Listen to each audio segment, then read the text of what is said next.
Bienvenue sur Décision Santé TV, depuis le café Le Florida, place du Capitole à Toulouse, pour une nouvelle éditoriale, un entretien public proposé par le journal Décision Santé en lien avec le quotidien médecin et le généraliste, et en partenariat avec Bristol Myers Squibb. Notre invité du jour est Gérard Bapt, bonjour. Bonjour. Député PS de Haute-Garonne, merci d'avoir accepté notre invitation pour échanger sur les sujets qui font l'actualité santé du moment. Et on va tout de suite commencer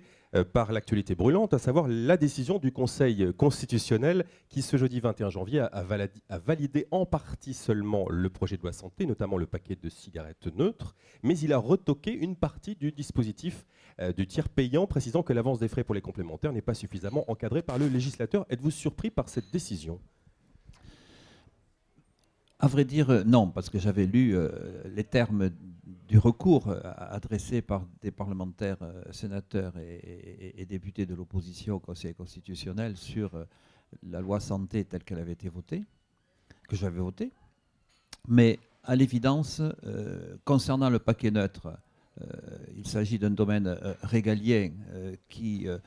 ne fait qu'anticiper certes une décision européenne, mais il s'agit des moindres domaine régalien de protection du consommateur concernant le tabagisme. La protection régalienne de la santé publique est toujours à l'échelon national. Par contre, d'une part, les règles européennes, d'autre part, un principe intangible sur lequel le Conseil constitutionnel à plusieurs reprises s'est appuyé récemment, la notion de libre concurrence, de liberté de la concurrence et la liberté d'entreprendre. Est-ce que, malgré tout, la décision du Conseil constitutionnel était un coup dur pour cette mesure phare de la loi de Marisol Touraine, une victoire pour les députés et sénateurs de l'opposition qui avaient déposé 2 recours devant le Conseil constitutionnel ? À l'évidence, bon, c'est un revers pour la ministre et la majorité qui a voté ces dispositions. Mais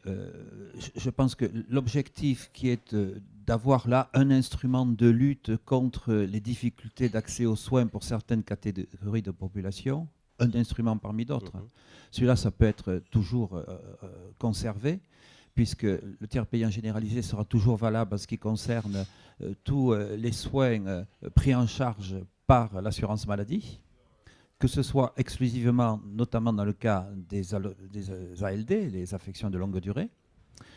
ou que ce soit pour la part prise en charge par l'assurance maladie, le patient n'aurait plus à prendre en compte, si le médecin concerné le souhaite, que la part complémentaire.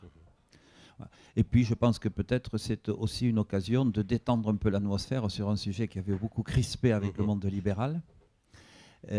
qui lui-même d'ailleurs pourra aussi, par d'autres instruments qu'il avait lui-même parfois expérimentés, la dispense d'avance de frais par exemple une entente avec l'organisme bancaire, ce que j'ai vu fonctionner à Castres, et qui revient au même résultat, dispense d'avance de frais, tout en évitant l'inconvénient que l'on connaissait bien, de la surcharge administrative que pouvait comporter, c'est le cas pour les pharmaciens, mais ça aurait été le cas pour les médecins, notamment les médecins généralistes, qui sont déjà très très surchargés par ça. Donc je pense que c'est une occasion de renouer un certain nombre de dialogues de manière plus sereine, et notamment dans la perspective de la renégociation de la convention entre l'assurance maladie et les organisations syndicales médicales.